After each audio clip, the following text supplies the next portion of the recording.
Hey, basketball fans, welcome back to Tips and Streams, your go-to spot for the hottest NBA regular season predictions. I'm Kokan, and I'm here to break down today's matchups and give you the edge you need to make the best bets.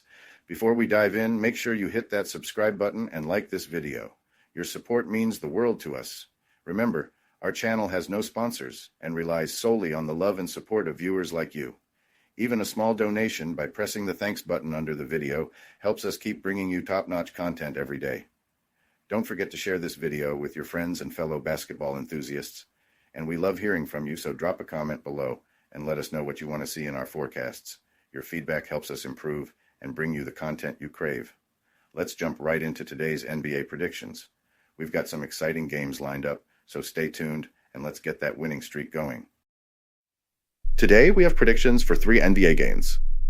The first prediction for today is for a game between the Toronto Raptors and Miami Heat. All right, let's dive into this Miami Heat and Toronto Raptors showdown. 2 teams, 2 completely different vibes right now. The Heat are cruising, riding a nice 3-game winning streak, while the Raptors are stuck in reverse, dropping their last 3 games and looking pretty lost overall. It's a classic case of one team finding its rhythm and the other scrambling to figure things out. The Raptors, man, they're struggling.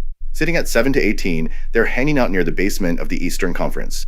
And honestly, the season feels less about wins and losses and more about seeing who's got the juice for the future. Coach Darko Rajakovic is clearly in evaluation mode. The biggest gut punch for them, though, has been losing Scotty Barnes. That ankle sprain? Brutal timing. Barnes has been their heartbeat, and without him, the Raptors have been a mess, especially on defense. In the games he's missed, Toronto's giving up points like it's going out of style, 119 or more in 8 of those contests. RJ Barrett's been holding it down, though.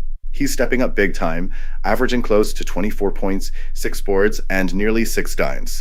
Grady Dick is showing flashes too. The kid's got talent, but let's be real, consistency is still a work in progress for him. Toronto's just too thin right now, especially on the road. A 1-11 record away from home? That's tough. And without Barnes and other key contributors like Emmanuel Quickley, it's hard to see them finding a spark. On the flip side, Miami's finally looking like a team that knows what it's doing. They're sitting at 12-10 and playing some of their best ball of the season.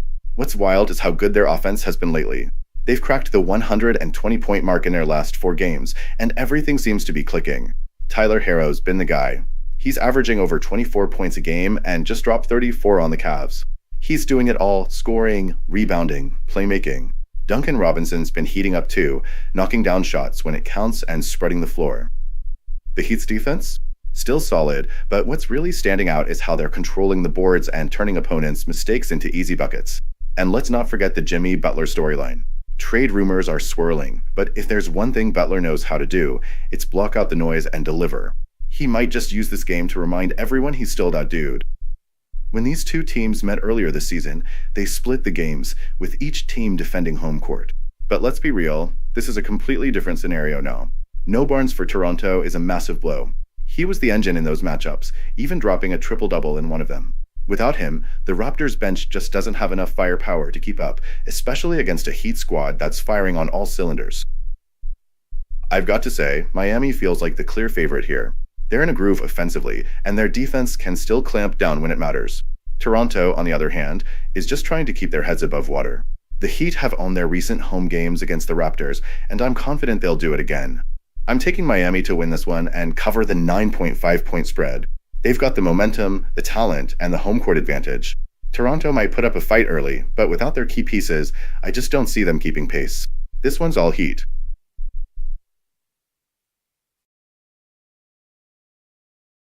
Welcome to BetUS, Sportsbook and Casino, your ultimate hub for secure and thrilling sports betting and casino gaming. BetUS is one of the oldest and most reliable online sportsbooks in the U.S., serving millions of clients all over the globe each month. BetUS, trusted for over 30 years, offers huge welcome bonuses, countless betting options, and many deposit and payout methods. Depositing funds is a breeze and safe, with a minimum deposit of just $10. Payouts are fast and hassle-free, beginning at only $50. Choose from various payout options like MoneyGram, couriered check, cryptocurrency, or bank wire. Signing up is quick and easy. For signing up, you can use the link in the description and enjoy a generous 125% welcome bonus of up to $3,000. By signing up using the link in the description, you'll also support us as we earn a small commission from your registration at BetUS. Thank you for supporting us. Join now and start winning.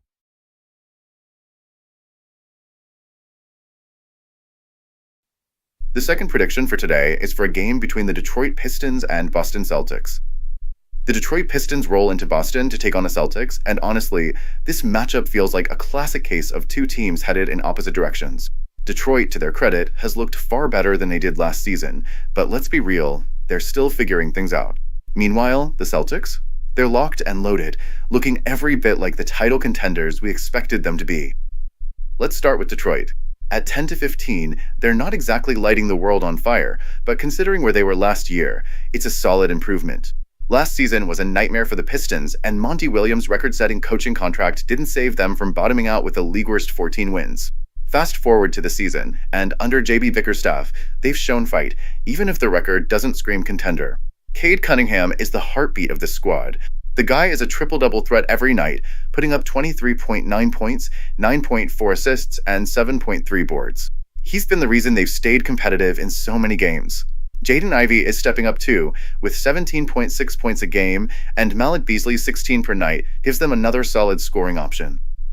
Detroit's offense isn't anything to write home about. They're still in the bottom 10 in the league, but their defense has been surprisingly decent. They've hung tough in recent games, taking down the Knicks in New York and keeping things close against Boston just last week. That game in Boston, they were 12-point underdogs and only lost by 10. They've been scrappy, and I'll give them credit for that. Now, onto the Celtics. Man, this team is something else. At 19-5, they're sitting pretty near the top of the Eastern Conference, and it's no fluke. Even with a little hiccup against Memphis in their last game, they've been nothing short of dominant this season. Jason Tatum is playing like an MVP.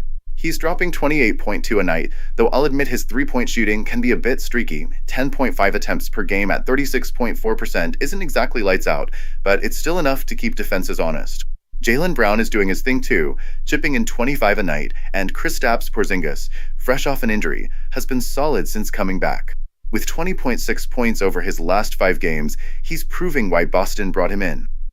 The Celtics are stacked. Peyton Pritchard has been a revelation off the bench, hitting threes like it's a layup drill, and Derek White, Drew Holiday, and Al Horford round out a deep rotation. Their offense is elite, third in the league, and their defense isn't far behind, sitting in the top 10.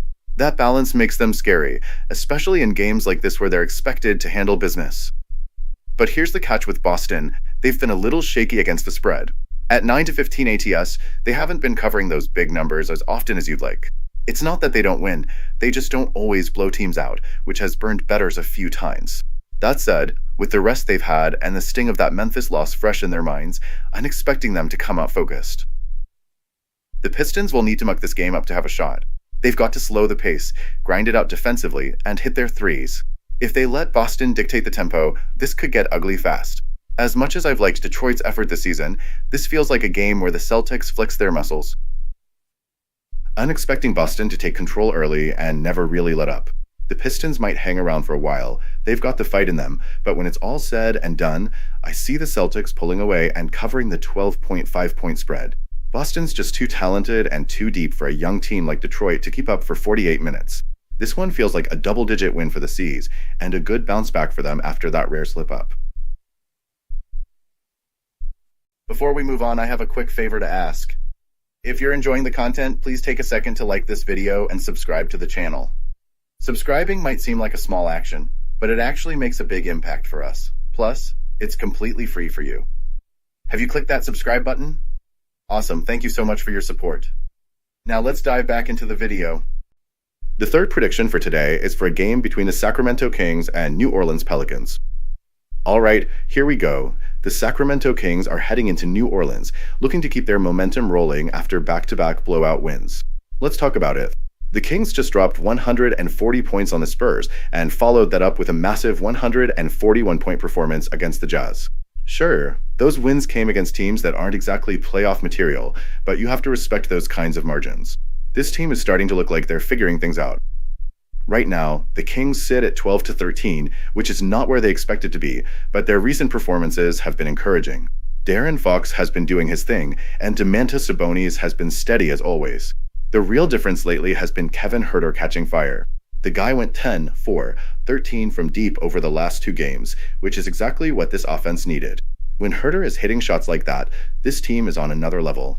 They've got the sixth best offense in the league, averaging 116.3 points per 100 possessions, and in their last two games, they've been dropping buckets like it's a practice run. Defensively, they're not bad either, 13th in defensive rating. They're not locking anyone down, but they're doing enough to give their offense a chance to shine. They're not huge on assists, which makes sense when you've got guys like Fox and Sabonis who can create their own shots. But their rebounding is decent, and they don't turn the ball over much, which means they're maximizing their possessions.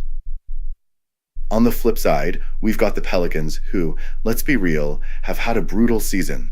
At 5-20, it's been tough to watch. Injuries have absolutely wrecked this team.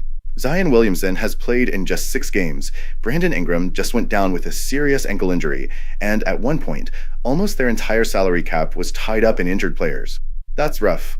They've only won 1 game in their last 12, and it feels like they're playing with a dark cloud over them. Even with all that, there have been a few bright spots.